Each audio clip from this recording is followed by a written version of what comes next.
नमस्ते दोस्तों, स्वागत है आप सभी का मेरे चैनल कहानियाँ अनेक रंगों की पर। हमारी आज की कहानी मन्नू भंडारी जी की लिखी कहानी है, जिसका नाम है संख्या के पार। तो चलिए सुनते हैं कहानी। माँ आई और चली गई। कहते हैं माँ के प्यार और उसकी ममता की कोई बराबरी नहीं कर सकता। पर मैं नहीं जानती कि माँ का प्यार क्या होता है, उसकी ममता कैसी होती है। मैंने तो बचपन से ही आजी का प्यार पाया है, बाबा का प्यार पाया है, और उसके बाद संसार में मैंने कभी किसी चीज की कमी महसूस ही नहीं की। न पैसे की, न प्यार की। सब लोग ईर्ष्या करें, ऐसी पूर्णता है मेरे जीवन में। जिस दिन से होश संभाला उसी दिन से देखती आई हूँ कि आजी सबसे ज्यादा ख्याल घर में मेरा रखती है और बाबा सबसे ज्यादा प्यार मुझे करते हैं। यह तो बाद में मालूम पड़ा कि बाबा आजी मेरे माँ बाप नहीं है। धीरे धीरे छिपाए रखने के सारे प्रयत्नों के बावजूद यह सत्य मैं जान गई कि विधवा होने के बाद माँ किसी के साथ भाग गई। पिछले 8 वर्षों से मैं इस बात को जानती हूँ, पर एक दिन भी मैंने अपनी माँ के बारे में जानने की उत्सुकता प्रकट नहीं की। न यह कभी मेरे मन में आया कि माँ कैसी होगी, कहाँ होगी। बाबा को बेटी के इस कुकृत्य ने बहुत क्रोधी और चिड़चिड़ा बना दिया। कौन जाने उनके दिल के दौरे के पीछे भी यही ठेस हो। लेकिन कल से मैं भी महसूस कर रही हूँ कि एक भारी परिवर्तन मुझ में हो गया है। कितना अच्छा होता कि कल से लेकर आज तक जो कुछ हुआ वह अनहुआ ही हो जाता। आज माँ को देखकर लगा मेरी शक्ल माँ से कितनी मिलती जुलती है। मुझे यदि कोई नहीं बताता तब भी शायद मैं पहचान लेती कि यह मेरी माँ है। आज समझ रही हूँ कि बाबा मेरी सालगिरह के दिन क्यों रोए थे। उस दिन मैंने आजी के लाख मना करने पर भी एक ऐसे बक्स से साड़ी निकालकर पहनी थी जिसे आजी कभी नहीं खोलती थी। आजी जितना मना करती गई, मैं भी उतनी ही जिद करती गई और उसे पहनकर ही मानी। पूरी तरह तैयार होकर जब मैं बाबा के पांव छूने गई तो वह मुझे ऐसे घूर घूर कर देखने लगे मानो पहले कभी देखा ही ना हो। मैंने अपने सिर पर उनके हाथ का कंपन महसूस किया। उठी तो कमरे के जगमगाते प्रकाश में मैंने देखा था कि सफेद भौं के नीचे झुर्रियों की कटोरियों में बंद उनकी निस्तेज आंखों में जल की बूंदें चमक रही हैं। मेरी सालगिरह के दिन आंसू। आज सोचती हूँ तो लगता है उस दिन मुझे देखकर बाबा को जरूर माँ का ख्याल आया होगा। टन टन करके घड़ी के घंटे बजे तो एकाएक ही मुझे ऐसा एहसास हुआ कि घर में मौत का सन्नाटा छाया हुआ है। जाने कब से इस खामोशी के बीच में पड़ी हूँ। एकाएक ही इच्छा हुई कि बाबा इस सन्नाटे को चीरकर चीखना चिल्लाना शुरू कर दे, झंझना कर घर की चीजें फेंकने लगे। सच, इस सन्नाटे में तो दिल डूबता जा रहा है। और मुझे ही ऐसा क्या हो गया है? मैं ही क्यों नहीं दौड़कर बाबा के कमरे में चली जाती हूँ? मुझे ऐसा क्यों लग रहा है जैसे अपराध माँ का नहीं, मेरा हो। लगता है जो अब तक नहीं हुआ वह अब होकर रहेगा। कल से आज तक घर के हर व्यक्ति ने अपनी सहजता ही खो दी है। यह घटना क्या जिंदगी भर की छाया की तरह मेरे पीछे लगी रहेगी? क्या इन 2 घंटों में एक बार भी यह बात मेरे मन में नहीं आई कि सारे ऐश्वर्य और असीम लाड प्यार के बीच भी मैं कितनी तुच्छ हूँ, कितनी हीन हूँ। मैं भागी हुई स्त्री की संतान हूँ। नहीं, नहीं, कोई भी ऐसी भावना मेरे मन में नहीं है। बाबा का क्रोध, सारा शहर थर्राता है उनके क्रोध से। फिर जिसको अपना सर्वस्व दो वही छलकट जाए तो मन किसी बुरी तरह तिलमिला जाता है। उसकी कल्पना सहज ही में की जा सकती है। मन होता है कि अपना और उसका सिर फोड़ दो। कल कितनी खुश खुश आ रही थी मैं कॉलेज से, पर घर में घुसी तो विचित्र सी खामोशी छाई हुई लगी और होठों में गुनगुनाते गीत की कड़ी आधे ही मेरे होठों में अटक कर रह गई। सामने ही बूढ़ी नौकरानी चंदा मिली मैंने पूछा, क्या बात है चंदा?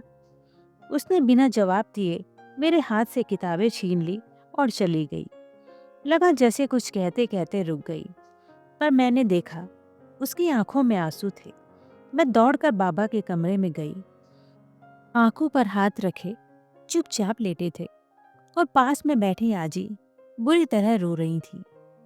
मेरे पैर वहीं बंध गए। तो क्या बाबा को फिर से दिल का दौरा पड़ गया? 3 महीने पहले भी तो सब कुछ ऐसे ही हुआ था। बाबा ऐसे ही पड़े थे, आज ही पास में बैठे ऐसे ही रो रही थी और बाहर नौकर चाकर रो रहे थे। किसी को बाबा के बचने की उम्मीद नहीं थी, पर बाबा बच गए। बाबा से लिपट जाने के लिए मैं पागलों से दौड़ी तो आजी ने इशारे से वहीं रोक दिया। कैसे हैं बाबा? क्या हुआ है इनको? घबराहट और आशंका से मेरा गला रुन गया। कुछ नहीं हुआ, तो यहाँ से बाहर चली जा। याद नहीं पड़ता ऐसा रूखा जवाब मैंने कभी आजी के मुंह से सुना हो, पर स्वर में जाने ऐसा क्या था कि मैं लौट पड़ी। तभी बाबा के जोर जोर से चिल्लाने की आवाज आई, लेकिन अब मेरी हिम्मत नहीं थी कि उस कमरे में लौट जाऊं। अपने कमरे में बैठे रहना तो मेरे लिए और भी असहाय हो गया। लगा जैसे कुछ बहुत ही असाधारण और अशुभ घर में हो चुका है। बरामदे वाले दरवाजे से घुसकर मैं चुपचाप बाबा के कमरे से लगे पूजा घर में चली गई। वह नहीं आ सकती, इस घर में पांव भी नहीं रख सकती। सच कहता हूँ, वह आई तो मैं उसकी टांगे तोड़ दूंगा। आजी के सिसकने और हिचकियां लेने की आवाज आ रही थी। वे शायद बराबर रो रही थी। तुम लाख रो, रोते रोते मर भी जाओ, तब भी वह इस घर में नहीं घुस सकती। उसने इस शहर में घुसने की हिम्मत ही कैसे की? तुम कहला दो कि वह शहर छोड़कर चली जाए। मेरी इज्जत, प्रतिष्ठा, सुख, चैन सब मिट्टी में मिला दिया। मैं नहीं समझ पाई कि किसको लेकर बाबा इतने नाराज हो रहे हैं। इतनी दूर रहकर भी बाबा के गुस्से से मेरा बदन थर थर कांपने लगा। आजी की सिसकियां वैसे ही सुनाई दे रही थी। प्रमीला से मिलना तो दूर, मैं उसकी छाया तक उस पर नहीं पड़ने दूंगा। उस दिन कहाँ गई थी माँ की ममता, जब वह उस दूध पीती बच्ची को छोड़कर सारे कुल की इज्जत पर पानी फेर कर चली गई थी। पलक मारते ही सारी बात मेरी समझ में आ गई। तो मेरी माँ आई है, वह शायद मुझसे मिलना चाहती है। क्यों आई है माँ? मुझे किसी से नहीं मिलना। मैं नहीं जानती कि कौन है माँ। बाबा को दुखी करके मैं कुछ भी नहीं कर सकती, करना चाहती भी नहीं। धीरे से मैं अपने कमरे में लौट आई। संध्या तक एक बार भी मैं अपने कमरे से बाहर नहीं निकली। मेरे कमरे की खिड़की बाहर बगीचे में खुलती है। देखा, धीरे धीरे बाबा चले आ रहे हैं। पीछे पीछे आजी हैं। दोनों कुर्सियों पर बैठ गए। इस समय तक शायद बाबा शांत हो चुके थे। लगता है आजी ने शायद माँ को मना करवा दिया। कहाँ ठहरी है माँ? किसके हाथ उन्होंने यह संदेश भेजा है? अब वह नहीं आएंगी, यह सोचकर मन कुछ आश्वस्त हुआ। पर तभी एक दुर्दमनीय चाह उठी कि देखूं तो सही कि माँ कौन है, कैसी है। नहीं, नहीं, ऐसी बात भी मुझे अब नहीं सोचनी चाहिए। बाबा मौन थे, आजी मौन थी। दूर क्यारियों में माली घास खोद रहा था। कमरे के भीतर और अधिक घुटन बढ़ गई थी। मेरा बहुत मन हुआ कि मैं भी बाहर बगीचे में उन लोगों के साथ जा बैठूं, पर अपनी जगह से हिला भी नहीं गया। वहीं खड़ी खड़ी मैं शून्य नजरों से बाहर देखती रही। तभी एक तांगा फाटक में घुसा और सीधे पीछे वाले दरवाजे की ओर चला गया, मानो वह घर के नक्शे से परिचित हो। मैंने अच्छी तरह देखा कि चादर ओढ़े एक महिला उस पर बैठी थी, पर उसकी सूरत में नहीं देख पाई। हड़बड़ाकर आजी उठी। मैं समझ गई कि यह आने वाली महिला ही मेरी माँ है। तो क्या आजी ने उन्हें मना नहीं करवाया? क्या मना करवाने के बावजूद वे आ गई? कोई 2 मिनट बाद ही बाबा उठे। उनके पांव लड़खड़ा रहे थे। शायद वे गुस्से या उत्तेजना से कांप रहे थे।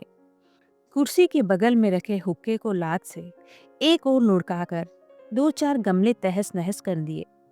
मुझे लगा अब कुछ ऐसा होगा जो आज तक नहीं हुआ, जिसकी कल्पना में बड़ी भयावनी है। मैं सांस रोककर उस क्षण की प्रतीक्षा करने लगी।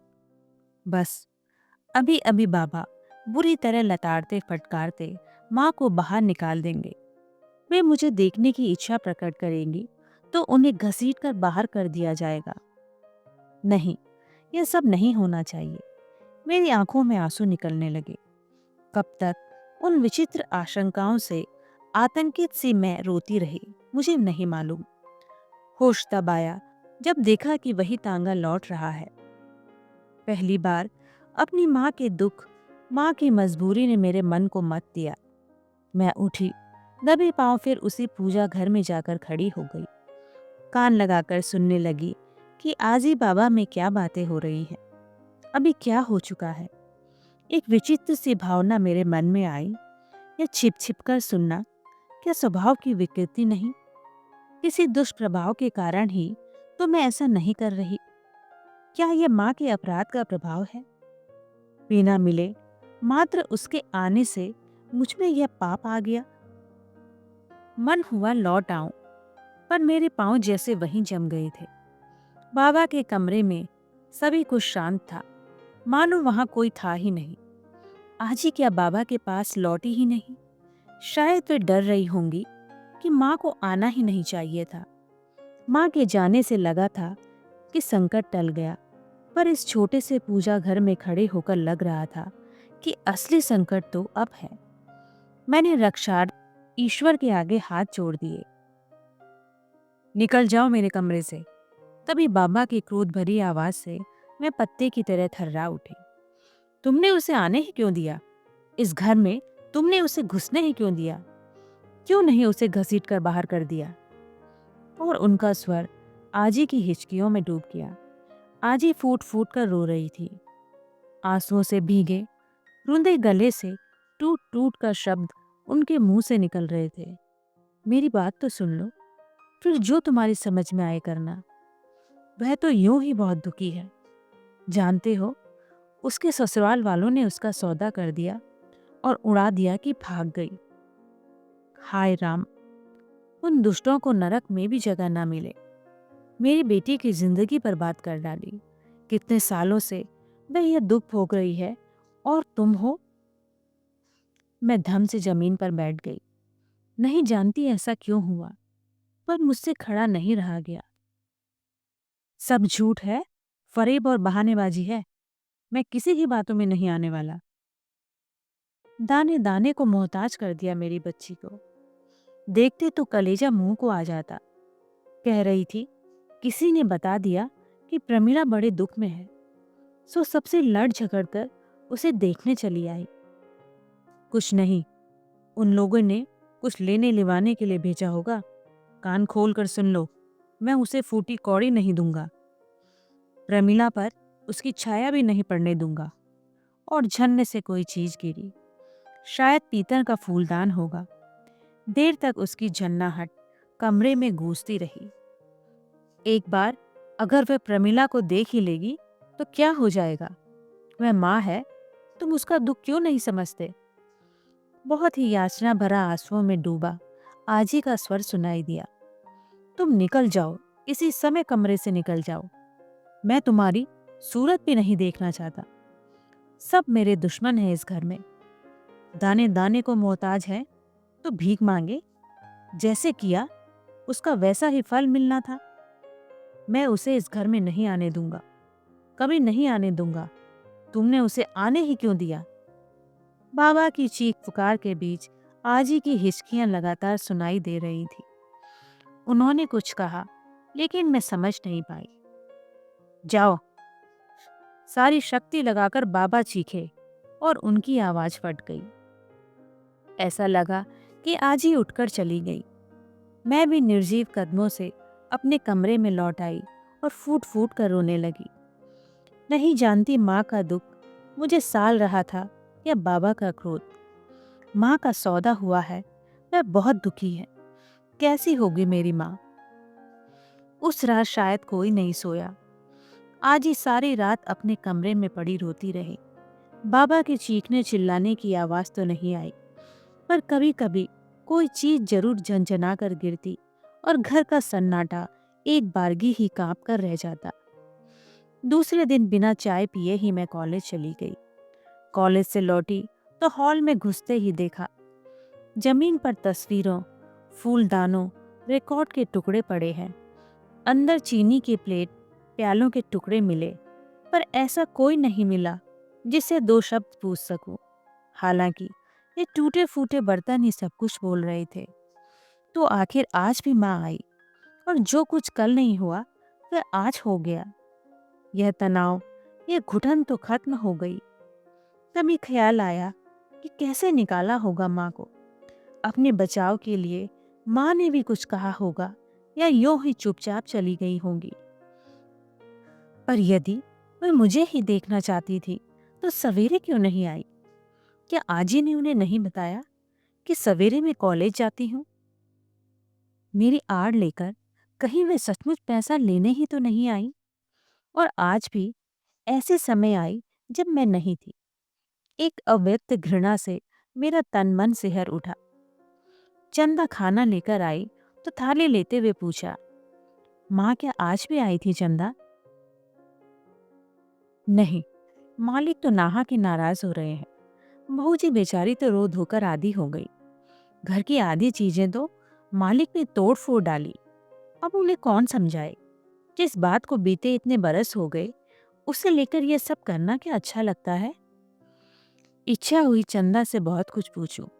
यह तो उस समय भी थी जब माँ मुझे छोड़कर चली गई थी, पर एक शब्द भी मुंह से नहीं निकला, न खाना ही खाया गया। घोड़े के घुंघरुओं की आवाज सुनकर मैंने बाहर झांका। लाल बजरी की आधी सड़क पार करके तांगा फिर भीतर वाले दरवाजे की ओर आ रहा था। उस पर वही महिला बैठी थी। मुझे तो जैसे सांप सूंघ गया। मैं समझ गई, आज माँ मुझे ही देखने आई है। बिटिया, चलो बहूजी बुलाती है। चंदा की आवाज से मैं चौंक पड़ी। मैंने उससे कहा, जरा धीरे बोलो चंदा, और बिना एक क्षण की देरी किए दबे पांव उसके पीछे पीछे चल पड़ी। मानो मैं इस तरह बुलाए जाने की मन ही मन प्रतीक्षा कर रही थी। मैं चाहती थी जितनी जल्दी हो सके ये देखना दिखाना खत्म हो और बाबा को पता लगने से पहले ही माँ चली जाए। भंडार में जाकर देखा, जमीन पर बिछी चटाई पर माँ और आजी आमने सामने बैठी है, और दोनों ही रो रही हैं। मैं घुसी तो माँ एकटक मुझे ही देखती रही, मानो उन्हें अपनी आंखों पर विश्वास नहीं हो रहा हो कि मैं इतनी बड़ी हो गई हूँ। फिर सहसा उन्होंने मुझे खींचकर अपने सीने से लगा लिया। इस प्रकार के प्रत्याशित व्यवहार से मैं अस्त व्यस्त हो उठी। तभी मैंने बाबा के खड़ाओं की खटखट सुनी तो लगा जैसे शरीर का सारा खून जम गया। मैं झटके से छिटक कर इस तरह अलग आ खड़ी हुई, मानो कोई अपराध करते हुए रंगे हाथों पकड़ ली गई हूँ। झटपट वहां से खिसक जाने की ताक में ही थी कि देखा बाबा सामने आ खड़े हुए। अपने आप ही मेरी आंखें मूंद गई और ऊपर की सांस ऊपर और नीचे की नीचे अटकी रह गई। जानती थी अब क्या होने वाला है, और उसे देखने सुनने का सामर्थ्य मुझ में नहीं था। कल तो बाबा जाने क्या सोचकर जैसे तैसे गुस्सा पी गए थे, पर आज सुनती हो, लो ये चेक इसे दे दो और कह दो रुपये पैसे की तकलीफ ना देखे। जैसे कहीं बहुत दूर से बोल रहे हो। इस तरह बाबा ने जैसे तैसे अपनी बात पूरी की और गला रुंध जाने के कारण बिना अपना वाक्य पूरा किए लौट पड़े। किसी तरह सांस में सांस आई तो आंखें खोली। जो कुछ हुआ उस पर विश्वास नहीं हो रहा था। सामने नीला चेक पड़ा था। एक की संख्या पर 4 बिंदियां थी। मैं कुछ समझूं कि तभी माँ उठी। मेरा सिर छाती से चिपकाकर बालों पर हाथ फेरा और मुट्ठी में बंद पसीजा हुआ मिसमिसाया सा 5 रुपये का नोट मेरे हाथ में पकड़कर झटके से बाहर चली गई। और उस क्षण जब मेरी स्तब्ध और लुप्त चेतना लौटी तो मेरी आंखें भर आई। मैंने देखा मेरे सामने 10,000 का चेक पड़ा था और हाथ में 5 का नोट। आंसू भरी आंखों के पार मुझे लगा जैसे दोनों के रूप धीरे धीरे अस्पष्ट से अस्पष्टतर होते चले जा रहे हैं। उस चेक और नोट का रूप रंग आकार घुलकर एक हो गया। यहाँ तक कि संख्याएं भी अनपहचानी हो उठी और रह गए केवल गालों से ढुलकते आंसू, बाबा की लौटती खटखट और पत्थर बनी बैठी आजी। अभी आपने सुनी मन्नू भंडारी जी की लिखी कहानी संख्या के पार। आपको ये कहानी कैसी लगी? कमेंट बॉक्स में अपनी राय जरूर लिखें। कहानी अच्छी लगी तो लाइक भी कीजिए और चैनल को सब्सक्राइब भी कीजिए।